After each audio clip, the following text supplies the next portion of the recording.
agradeço em nome de Jesus. Quem crê, diga amém. Amém. Glória a Deus. Senhoras e senhores, hoje eu vou falar sobre o mestre do amor, que é Jesus. Repita comigo: Jesus é o mestre do amor. Por que eu digo que ele é mestre? Porque ele sabe falar as palavras certas no momento certo.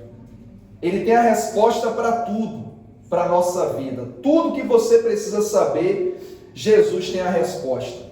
Ele alcança aonde ninguém alcança. Ele toca onde ninguém toca. Ele levanta onde ninguém levanta. Ele fortalece onde ninguém consegue ter força. Ele realmente é o mestre e é o mestre do amor. E ele trouxe você aqui hoje para falar ao seu coração. Diga assim seja. Vamos direto ao assunto. Marcos 3, versículo 1. Diz assim: de novo entrou Jesus na sinagoga, e estava ali um homem que tinha ressequida uma das mãos. Então olha para mim. Esse homem, ele tinha uma mão que era boa e a outra mão estava má, estava enferma. A Bíblia diz que Jesus de novo entrou na sinagoga. Quando fala de novo, é porque ele já ia. Ele sempre ia na sinagoga para ouvir a palavra ou para pregar a palavra. Jesus tinha esses dois momentos na vida dele. Às vezes ele iria para pregar e às vezes ele ia para ouvir. Só que aquele dia foi um dia diferente. E eu creio que hoje também está sendo um dia diferente. Porque essa palavra vai abençoar poderosamente a sua vida. Quando Jesus entra naquele dia na sinagoga, mais uma vez ele foi visitar, estava ali um homem, e a Bíblia deixa claro que tinha uma das mãos ressequida. Você sabe que a nossa vida tem várias áreas. Existem áreas na vida que estão boas, mas existem áreas que estão ressequidas. Qual é a área da sua vida que você possa dizer: olha, essa área não está boa? Qual é a área? Responda dentro de si. Cada um aqui sabe de si. De repente a sua saúde está boa, mas a parte financeira está ressequida, está má. Ou a financeira está boa e a saúde está má. Ou a parte amorosa está boa e a parte familiar está má. Sempre tem alguma área que está ressequida. Era o caso desse homem aqui. Uma mão estava boa e a outra estava o quê? Estava fechada, estava ressequida. Não estava boa. Precisava de uma mudança. E a primeira coisa que a pessoa deve fazer para ter mudança é ir à sinagoga, ou seja, é procurar Jesus. Esse homem, ele foi na sinagoga para orar ao Senhor, para pedir um milagre. E naquele dia nem ele estava à espera. Aquele dia era o dia que Jesus escolheu para abençoar a vida daquele homem. Você sabia que Jesus nos abençoa vendo a nossa perseverança?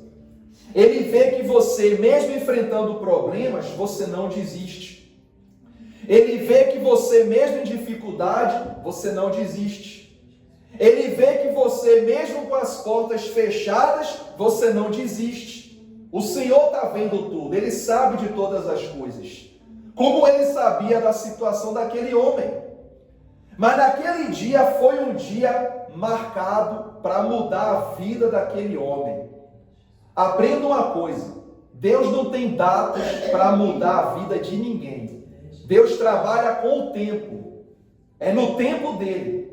Aliás, a Bíblia diz que há um tempo determinado por Deus para todas as coisas e todo o propósito debaixo dos céus.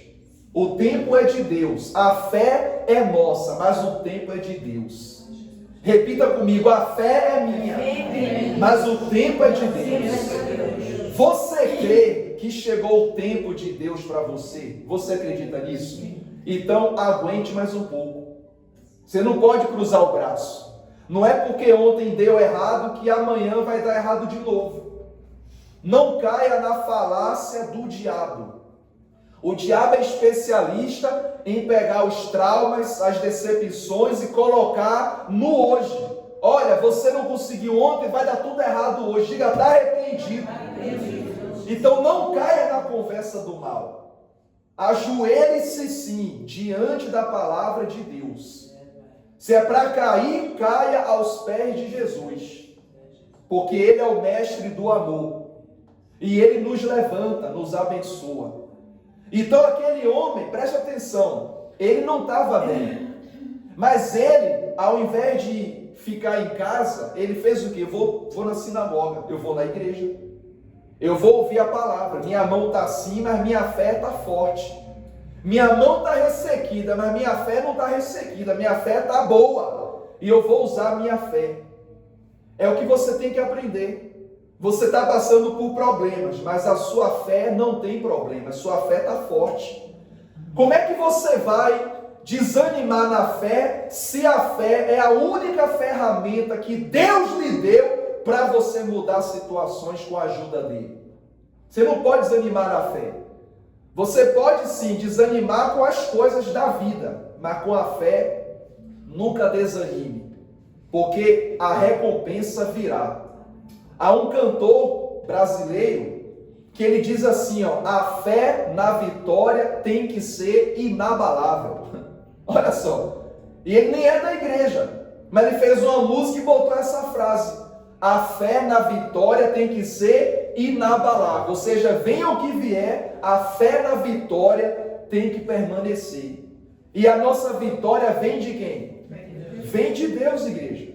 Toda vitória que você tem, ela vem de Deus. Claro, você trabalha, você estuda, você se dedica, vai acontecer as coisas boas na sua vida, mas elas vão acontecer com a bênção do nosso Deus. Nunca é só de ti, é de Deus contigo, para você ter a vitória.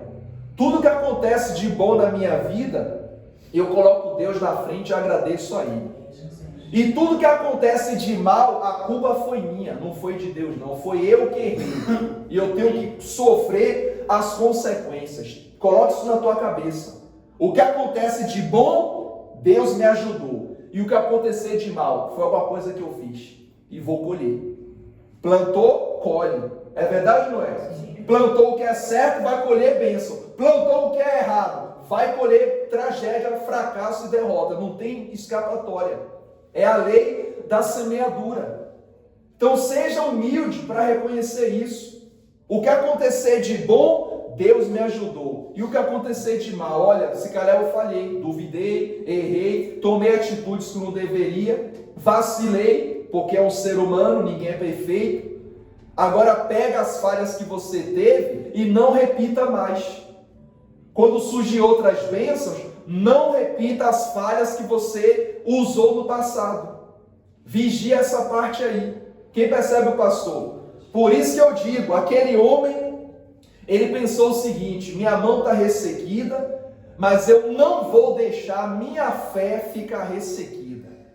Você pode estar passando por problemas, mas você não pode deixar os problemas pararem você, pararem a tua fé. A tua fé tem que continuar. Diga glória a Deus. Ah, eu vou desistir de tudo. Não faça isso não. Quem quer que você desista é o diabo. O sonho dele é que você desista. Mas enquanto você perseverar, o diabo vai ficar frustrado e Deus vai ficar feliz em ver a sua perseverança. Diga glória a Deus. Quando você persevera, Deus lhe abençoa até dormindo. A Bíblia diz que aos seus amados Ele dá enquanto dormem. Ou seja, tem vitórias que Deus lhe dá quando você nem está acordado ou acordada. Está dormindo, Deus está lhe honrando. No dia seguinte vem as boas notícias, vem as coisas boas, que é o que Deus quer para você. Então aquele homem, ele estava na fé que algo bom iria acontecer na vida dele. Se você diz assim, ó pastor, eu estou passando por lutas, mas eu sinto que algo bom vai acontecer na minha vida. Sabe por que você sente isso? É o Espírito Santo já falando ao seu coração que vai lhe abençoar. Ele está colocando uma paz dentro de você. uma tranquilidade. Por fora está uma guerra, mas dentro está uma paz. É o Espírito Santo falando: eu vou lhe abençoar, minha filha, meu filho. Só tenha paciência e tenha calma, que o meu tempo vai chegar na tua vida. Diga glória a Deus. Olha o que diz mais aqui, ó. O versículo 2: estavam observando a Jesus para ver se o curaria em dia de sábado, a fim de quê? De o acusarem. Então olha para mim, igreja.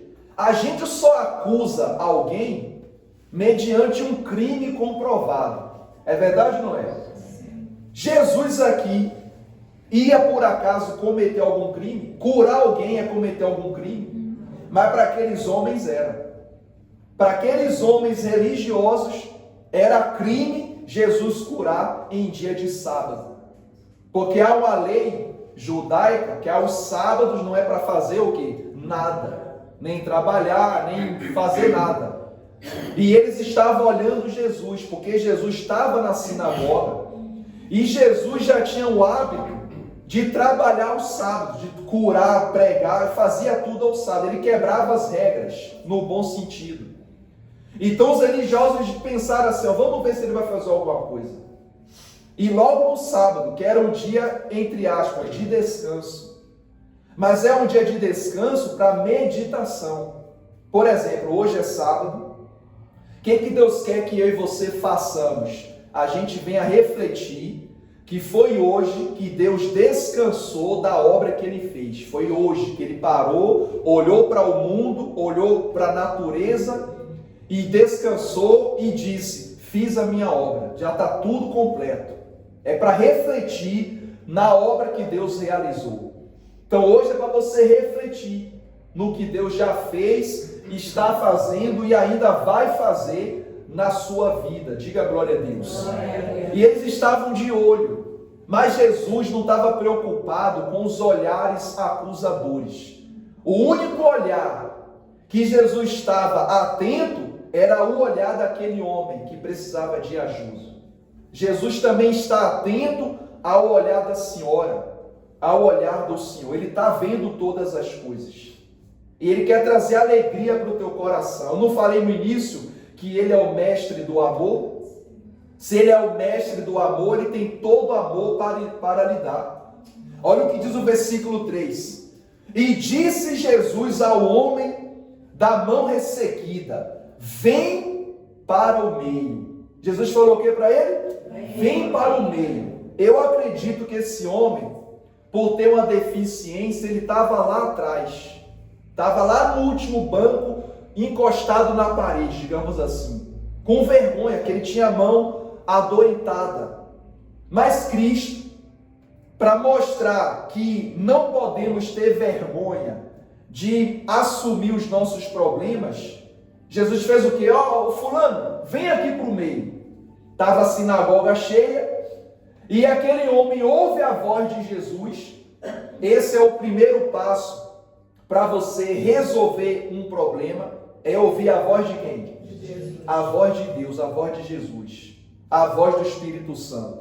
Quando você ouve a voz de Deus lhe chamando, é porque Ele vai trazer uma solução para a sua vida. E Jesus olha para ele e fala: ô Senhor, vem aqui para o meio. Sai desse lugar, vem aqui para o meio. O homem estava lá atrás, Jesus mandou ele vir para onde? Para o meio. Ou seja, ele não estava nem na frente, nem estava mais atrás. Agora estava onde? É o que Deus quer de nós. Deus quer a gente no meio da presença dEle, no meio da comunhão dEle. Deus não quer a gente na frente dEle, nem atrás dEle. Quer no meio, para que Ele tenha acesso direto à nossa vida. Diga glória a Deus. Repita comigo: eu quero que Deus tenha acesso direta na minha vida. Aí Ele chamou o homem para o meio. Versículo 4. Então lhes perguntou: é lícito no sábado fazer o bem ou fazer o mal? Salvar a vida ou tirá-la? Mas eles ficaram como? Ficaram calados. Está vendo aí? Jesus era e é muito sábio. Jesus não criticou os perseguidores, mas também fez uma pergunta que deixou eles na parede. Jesus chegou e falou: vem cá, sábado é bom fazer o bem ou fazer o mal? Tirar a vida ou salvar? Se eles respondessem que o sábado é bom fazer o que é certo, Jesus ia falar: então por que estão me perseguindo? E se eles dissessem que sábado é para fazer o mal, Jesus ia falar: então vocês não seguem a lei do Pai, porque Deus é bom e vocês são maus. Ou seja, ele fez uma pergunta que deixou aqueles homens o quê? Sem resposta. Tanto é que eles ficaram o quê? Com a boca fechada, calados. É o que Deus vai fazer com muita gente que duvidou de você. Elas vão calar a boca, porque elas estão achando que você não vai conseguir resolver o problema. Elas estão achando que você não vai sair dessa situação. Algumas pessoas estão achando que você não vai dar a volta por cima, mas você vai, porque Deus já lhe chamou para o meio, para te abençoar. Diga glória a Deus. Quem percebe essa palavra? Deus vai te dar vitória. Olha, observe uma coisa. Jesus poderia curar aquele homem. Lá, o homem estava lá atrás. Jesus poderia levantar a mão e falar: fulano, receba o seu milagre agora aí. Jesus podia fazer isso. Aliás, Jesus uma vez curou um homem por uma palavra. Veio um soldado romano. Jesus queria ir na casa dele. E o soldado romano falou: mestre, eu não sou digno que entres na minha casa, mas eu sou general de guerra, e eu falo para um soldado: faz isso, ele faz. Vai ali, o outro vai. Basta o senhor dar uma palavra, meu servo vai ficar bom. Aquele general, como era um homem do exército, ele sabia que a autoridade na palavra tem muito poder. Ele reconheceu o poderio de Jesus. E ele falou: só o senhor dar uma palavrinha, aquela maldita doença, problema vai sair do meu servo. Eu tenho ele como se fosse um filho. E Jesus pegou e falou: olha, pode ir, ele já está curado. Acabou, resolveu logo. Jesus nem foi lá. Pode ir que ele já está curado. Quando o homem estava indo, os soldados estão vindo no meio do caminho. E ele fala: passou-se alguma coisa? Olha, o seu servo do nada ficou curado. Mas foi que horas isso? Olha, foi tal hora. Aí o soldado lembrou: foi a mesma hora que Jesus falou: pode ir que ele está curado. Olha só o poder de Jesus aí. Jesus é maravilhoso, igreja. Jesus é tão maravilhoso que quando a gente morre, quem nos recebe é Jesus. Olha só. Eu não vejo a hora de acontecer isso. Não sei quando é que eu vou, né? Mas quando for, não vejo a hora de ver meu Senhor. E ele fala: vem Pedro, você já chega de viver nessa terra complicada. Eu fiquei nela só 33 anos, vim logo embora, que essa terra realmente é complicada. E é. Jesus nem quis se reformar, foi logo com 33 e voltou para o Pai. É verdade ou não é? Não, ele não ficou com 80, 90, 100 anos aqui nesse mundo. Igreja, esse mundo é um mundo complicado. Até Jesus falou o quê? Quando eu fizer 33, eu vou subir. Nem se reformou. Olha só, nem esperou, né, a reforma, é verdade, nem esperou. Ele foi logo, ele fez o que tinha que fazer, chamou os discípulos: olha, agora é com vocês, tchau, e foi embora. E agora está com a gente, a pancada toda está com a gente agora, e vamos em frente, vamos aguentando. Por isso que Paulo falou: morrer é lucro, ou seja, vou logo ver Jesus. Mas se é para viver, viver é para Cristo. Então aquele soldado falou: olha, mestre, manda uma palavra. Jesus mandou. No caso desse homem, Jesus poderia lá de onde estava dizer: o fulano, receba aí um milagre, fique com a mão boa. Mas ele não fez isso. Ele mandou o homem vir para o meio. O homem veio. Quando o homem foi para o meio, Jesus pegou e olhou para os perseguidores e falou: vem cá, vocês estão olhando para mim aí com olhar de julgamento. Vocês estão pensando aí mal de mim. Jesus lia o quê? Os pensamentos e ouvia. Ele falou: vem cá, hoje é para fazer o bem ou para fazer o mal? É para tirar a vida ou para salvar? Ficaram tudo caladinhos. Olha o que aconteceu. Versículo 5. Olhando-os ao redor, Jesus no caso, olhando-os ao redor, Jesus estava como? indignado, estava chateado, estava nervoso. Na linguagem popular, Jesus estava nervoso. Olha para mim, quem aqui já ficou nervoso ou nervosa? Faz assim. Então, você não pecou. Porque Jesus também estava como? Estava nervoso, estava chateado, estava indignado, coisa que eu posso ficar e você também. Aí diz aqui, ó, indignado e condoído, estava irritado com a dureza do seu coração, disse ao homem: estende a mão. O homem estendeu e a mão lhe foi restaurada. Diga glória a Deus. Igreja, eu volto a repetir. Jesus poderia falar: fica curado. Ou então Jesus poderia fazer o seguinte, dizer para todo mundo: pessoal, fecha os olhos aí. Aí o povo ia fechar os olhos, Jesus ia sair do púlpito, como eu estou aqui, ia direto ao homem e dizer: olha, fique curado, mas não conte a ninguém. Jesus não quis fazer isso.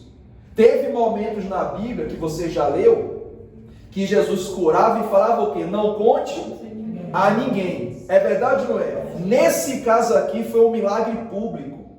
Ele mandou o homem vir para o meio, fez as perguntas para os perseguidores, é para fazer o bem e para fazer o mal, para tirar a vida ou para salvar. E depois fala para o homem: levanta a mão aí, para todo mundo ver. O homem levantou, quando levantou, a mão ficou toda restaurada. Diga glória a Deus. Foi um milagre público. Olha para mim que eu vou lhe falar uma coisa. Há bênçãos na tua vida que Deus vai lhe dar no privado. São coisas pessoais. Então receba ela agora em nome de Jesus. Você quer uma bênção particular? Ninguém sabe, ó pastor, pouca gente sabe de uma situação minha pessoal. Então Deus está lhe dando hoje a sua bênção. Você recebe isso? Então receba em nome de Jesus. Então há bênçãos que você vai ter que é privativa, é você e Deus, ninguém tem que saber. Nem é para vir aqui para falar nada, é sua vida.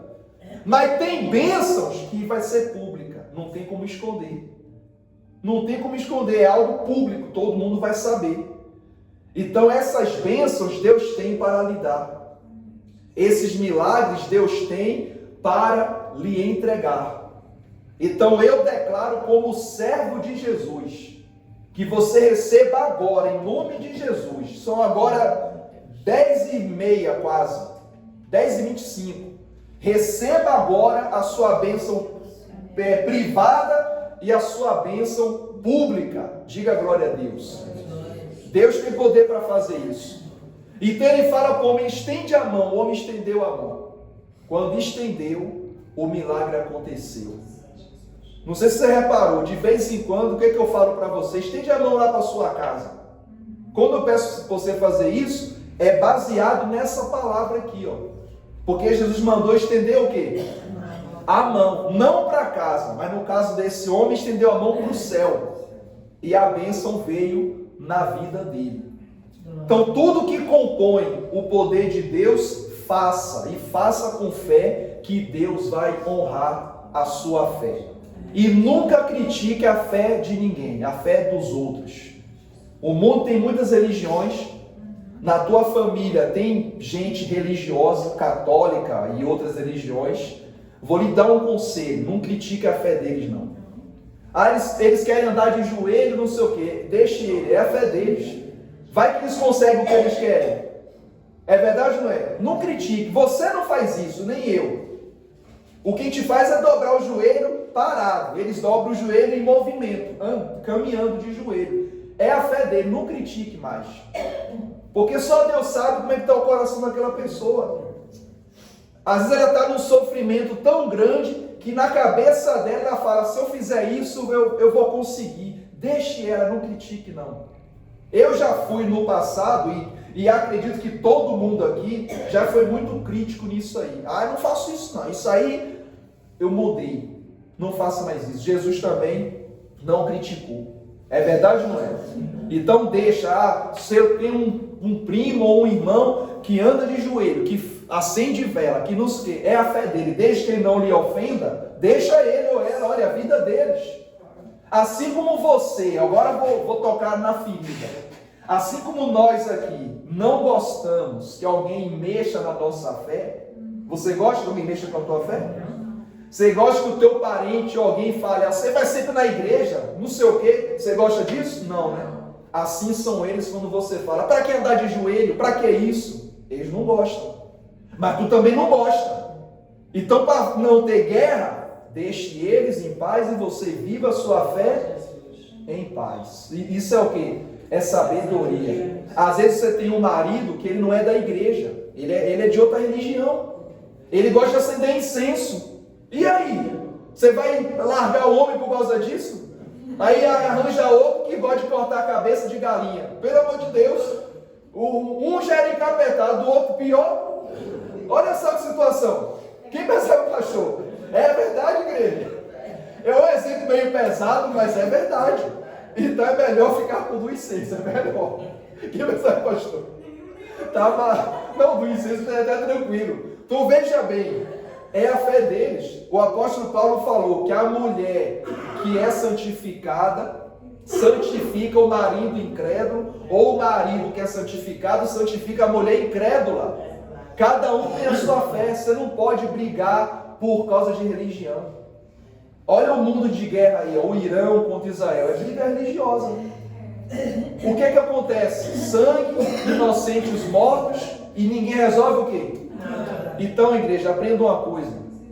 Nós só temos alguns anos de vida. O tempo está passando. Vive esses anos que Deus lhe deu em paz consigo e com os outros. Por exemplo, eu sou convidado para fazer cerimônias e eu as faço, não falo de religião, eu falo do amor. Pronto, tem vários religiosos. Eu falo do amor de Deus e realizamos a cerimônia com a sabedoria de Deus, sem guerra, sem confusão, mas com muito amor. Diga glória a Deus. Glória. Se você fizer isso, você vai ver a paz que você vai ter. E os teus parentes vão ver o testemunho em Cristo em você. Vão ver que você é diferente. Vai falar, poxa, ela é diferente, é cristã, mas é diferente. Não julga, não critica, é neutra. E Deus ali honrar. Agora, se a pessoa lhe procura e quer tirar uma dúvida sobre a fé, aí você já tem mecanismos para falar a verdade para ela. Ela vai entender. Aí ela vai perceber. Uma vez me perguntaram, vocês não gostam de imagem? Por quê? Salmo 115. Ali mostra tudo sobre a imagem. Tem olhos e não vê, tem nariz e não cheira, tem boca e não fala, tem ouvido e não ouve, tem mão e não toca, tem pé e não anda. E a pessoa lê, poxa, realmente. Mas perguntou. Não foi eu criticando. É só mostrar o que está na palavra. Porque a palavra tem poder. Jesus naquele dia quis mostrar que o amor é mais forte que os julgamentos. Para concluir, os homens religiosos daquela época, eles queriam que aquele homem ficasse com a mão ressequida. Mas Jesus, que não era religioso, Jesus era neutro, queria que aquele homem ficasse curado. Olha a diferença aí. Se Jesus fosse religioso, seguiria a tradição do sábado, não ia fazer nada. O homem ficava na mesma. Mas Jesus fez o quê? Manteve-se na presença de Deus, mas agiu a fé e ajudou aquele homem que precisava de um milagre. E o milagre aconteceu. E hoje Deus está lhe dando um grande milagre também. Hoje é sábado e aquele milagre também foi em um sábado. Então eu declaro que você receba, você que nos assiste também receba o seu milagre. E para concluir, o versículo 6. Retirando-se os fariseus, conspiravam logo com os herodianos contra ele, contra Jesus, em como lhe tirariam a vida. Meu Deus, olha para mim, igreja. Eu fico triste com isso. Sabe por que eu fico triste? Jesus fez mal a alguém? Pelo contrário, fez um milagre. Os homens viram na hora o milagre acontecendo. A mão estava doente, a mão ficou boa. Eles viram na hora.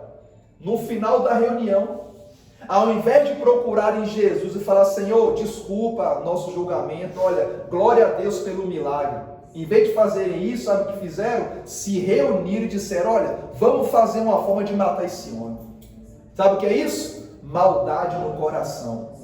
Vou te falar uma coisa. Há dois tipos de pessoas nesse mundo.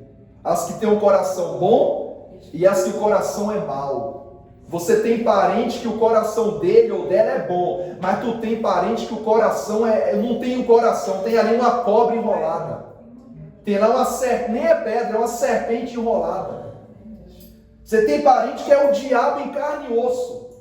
Só não tem o rabo, porque senão ia ser, enfim. Percebe o pastor? É verdade. Então aprenda a lidar com esse tipo. Vai ter, não tem jeito. Na amizade, no trabalho, em vários setores. Você tem que ser forte. Jesus, igreja, fez um bem maior, curou uma pessoa, salvou uma pessoa. E mesmo assim, no final, os fariseus decidiram se reunir em como tirar a vida de Jesus. Nem era para prender, era para matar mesmo. Tem pessoas que têm má intenção no coração. Ore a Deus e peça para Deus te livrar. Por isso que no Pai Nosso, Jesus fala o quê? Livrai-nos do mal. É verdade, Jesus, olha, eu digo, a oração do Pai Nosso é um exemplo. Ele fala, livrai-nos do mal. É livrar desse povo aqui, ó. Então tem gente que torce por ti, mas tem gente que não quer que você vença, não quer que você avance. Mas repita comigo, eu vou avançar em nome de Jesus. Diga glória a Deus. Então, para concluir, Jesus fez um milagre privado e milagre público. Ele tem essas formas de agir na vida de uma pessoa. Então, se a sua bênção é algo privado, receba em nome de Jesus. Se é algo público, receba em nome de Jesus. Diga glória a Deus. Quem entendeu a palavra do Senhor? Amém? Fique em pé, por favor, em nome de Jesus.